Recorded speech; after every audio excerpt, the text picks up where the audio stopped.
ஆண்டவராகிய இயேசு கிறிஸ்துவின் இனிய நாமத்தினால் உங்களை வாழ்த்துகிறேன். இன்றைய நாளிலும் கூட அநேக தேவனுடைய பிள்ளைகள் என்று சொல்லி ஞானஸ்தானம் கூட எடுக்காமல் இருக்கிற காரியத்தை நாம் பார்க்கிறோம்.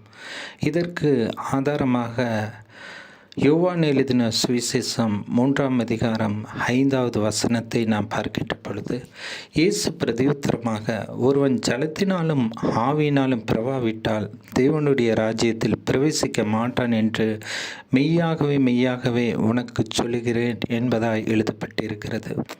ஒருவன் ஜலத்தினால் பிறப்பது என்பது என்ன? ஞானஸ்நானம் எடுப்பது.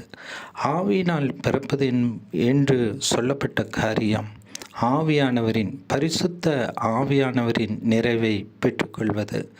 ஆண்டவராகிய இயேசு கிறிஸ்து இந்த பூமியில் இருந்த பொழுது இந்த காரியத்தை அவரே செய்தார். மத்தேயு 3ஆம் அதிகாரம் 13வது வசனத்தை தொடர்ந்து நாம் படிக்கின்ற பொழுது, அப்பொழுது யோவானால் ஞானஸ்நானம் பெறுவதற்கு இயேசு கலிலேயாவை விட்டு யோர்தானுக்கு அருகே அவனிடத்தில் வந்தார் என்பதாய் எழுதப்பட்டிருக்கிறது. அதற்கு யோவான் செய்கிற காரியத்தை பாருங்கள்.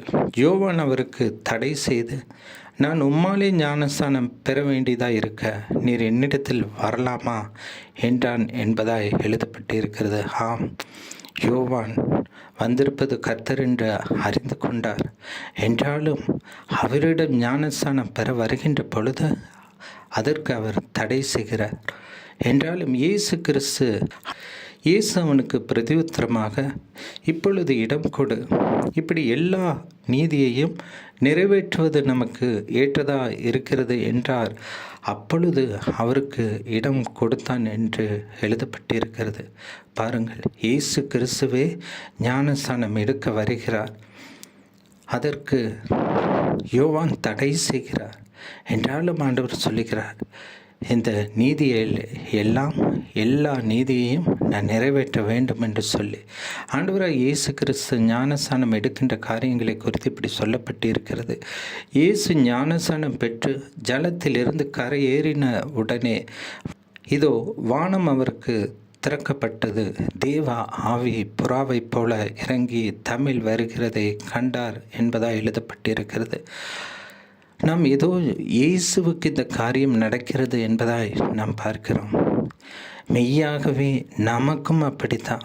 நாம் ஞானஸ்நானம் எடுக்கின்ற அதே வேளையில் பரிசுத்த ஆவியானவரின் நிறைவை நாம் பெற முடியும். அல்லது அதனை தொடர்ந்து வருகின்ற காலங்களில் நாம் வாஞ்சையோடு நிற்கின்ற பொழுது நாம் பரலோகத்திற்கு தகுதியுடையவர்களாக மாறும்படியாக பரிசுத்த ஆவியானவரின் நிறைவை பெற முடியும். அன்றைய வானத்திலிருந்து ஒரு சத்தம் உண்டாகி, இவர் என்னுடைய நேசகுமாரன், இவரில் பிரியமாக இருக்கிறேன் என்று உரைத்தது என்பதாய் எழுதப்பட்டிருக்கிறது. நாம் ஒவ்வொருவரும் தேவனுடைய நேசகுமாரர்கள் தான். நாம் தேவனுடைய பிள்ளைகளாக மாறப்போகிறோம் என்பதற்கு அச்சாரமாகத்தான் ஞானஸ்நானம் எடுக்கிறோம். நாம் ஞானஸ்நானம் எடுக்கின்ற பொழுது நம்முடைய பெயர்கள் ஜீவ புஸ்தகத்தில் எழுதப்படுகிறது. நாம் தேவனுடைய குமாரர்களாக மாறுகிறோம். பரலோக ராஜ்யத்தில் உறுப்பினர்களாக மாறுகிறோம் என்பதை நாம் மறந்து விடக்கூடாது. ஞானஸ்நானம் எடுக்கின்ற காரியம் என்பது பரலோகத்தில் நாம் உறுப்பினர்களாக மாறுகிற காரியம். இந்த 2 காரியமும் இல்லாமல் பரலோக ராஜ்யத்தில் பிரவேசிக்க முடியாது என்பதாய் ஆண்டவர் சொல்லுகிறதை நாம் சிந்தித்து பார்க்க வேண்டும். ஆகவே உடனடியாக நாம் தேவனுடைய பிள்ளைகள் என்பதை உறுதி செய்யும்படியாக ஞானஸ்தானத்தை எடுக்க முன் வருவோமாக.